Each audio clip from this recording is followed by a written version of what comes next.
नाज़रीन, सिंध के मशहूर सियासी समाजी शख्सियत डॉक्टर अब्दुल रहमान रिंद की अॼु ॿी वरसी मक़सूदो रिंद में संदसि आख़िरी आरामगाह ते मल्हाई पई वञे।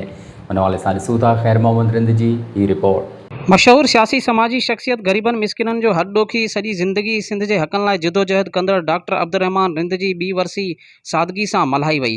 वरसी तक़रीब में मशहूर फिज़िशियन समाजी अॻवान डॉक्टर रज़ा काज़ी, डॉक्टर अब्दुल रहमान रिंद जे फर्ज़ंदन, नौजवान लेखक कलमकार सहाफ़ी बहादुर रिंद, अयाज़ लतीफ़ रिंद ऐं वेझनि अज़ीज़न बख्शली रिंद, उबैदुल्ला रिंद, एडवोकेट हबीब रहमान रिंद ऐं ॿियनि पारां संदसि आख़िरी आरामगाह ते गुलनि जी चादर चाढ़े दुआ घुरी वई।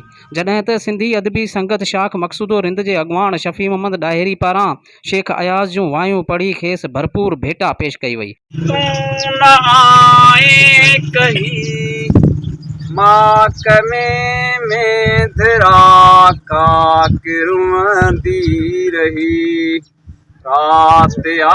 मौक़े ते अॻवाननि MNN TV सां ॻाल्हाईंदे चयो त अब जी ॿी वरसी आहे। अॼु असीं सभु हिते गॾु थिया आहियूं, मुंहिंजा जेके दोस्त साथी ऐं हुन जे हम ख़्याल जेके दोस्त गॾु थिया आहिनि साथी हिते, ऐं साईं खे भेटा ॾियण लाइ गॾु थिया आहियूं।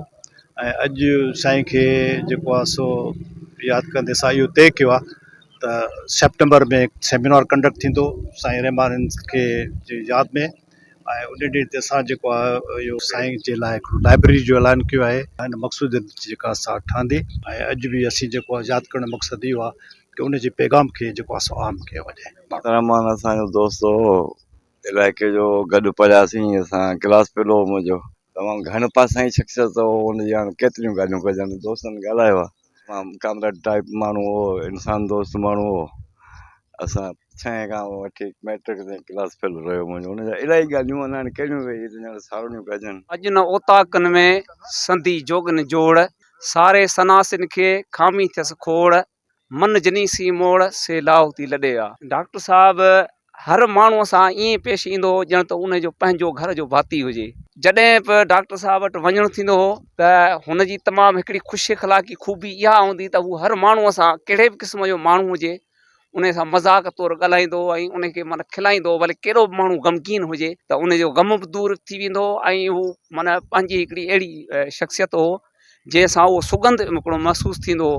डॉक्टर साहब हर कंहिं माण्हू जो दर्द सम्झी वेंदो हो। मूंखे तारीख़ ऐं तक़दीर ॾिनी आहे पक, जेको सिंध संवारे उहो जीअंदो रहंदो, जेको क़ौम संवारे उहो जीअंदो रहंदो। असां हींअर जंहिं शख़्स जे क़बर ते बीठा आहियूं उहो हिन इलाइक़े जी शख़्सियत, ईअं सम्झो त हिन इलाइक़े जा नौजवान, हिन इलाइक़े जा महिनतकश पोरियत हिन शख़्स खे यूनिवर्सिटी चवंदा।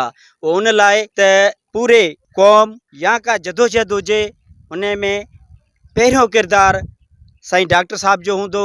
ऐं ख़ासि करे जेको लवर क़िला जो माण्हू, हिंदू माण्हू, जंहिंखे हिन समाज में धिकारियो वेंदो हो, हिन समाज में परे कयो वेंदो, त उहो वेझड़ाई में पंहिंजो पाण खे ईअं ॻले लाहींदो, चवंदो हो त तव्हां सिंध जा असल वारस आहियो, तव्हां सिंध जा हिलाली पुट आहियो, तव्हांखे पंहिंजे जदोजहदनि ते हलणो पवंदो। आख़िर उहो ॾींहुं ईंदो जॾहिं तव्हां बि इन्हनि जे साम्हूं कुल्हे सां मिलाए ऐं कोशिशूं कंदा। पाण तारीफ़ जो लाइक़ु हो ऐं हींअर लाइक़ ते बीठा आहियूं। ऐं ग़रीबनि जो यार हो, मिसकिन जो दोस्त हो, हर माण्हू जो दोस्त हो। अॻवाननि जो चवणु हो त अहिड़ा किरदार हमेशह ज़िंदा रहंदा आहिनि। डॉक्टर अब्दुल रहमान रिंद डॉक्टर जे रूप में हिकु मसीहा इंसान हो जंहिं हमेशह ग़रीबनि मिसकिननि हॾोखियुनि ऐं बेपहुच माण्हुनि जी ख़िदमत कई। अहिड़नि माण्हुनि खे सुर्ख़ सलाम। कैमरामैन टीम सां गॾु ख़ैर मोहम्मद रिंद, MNN TV, मक़सूदो रिंद।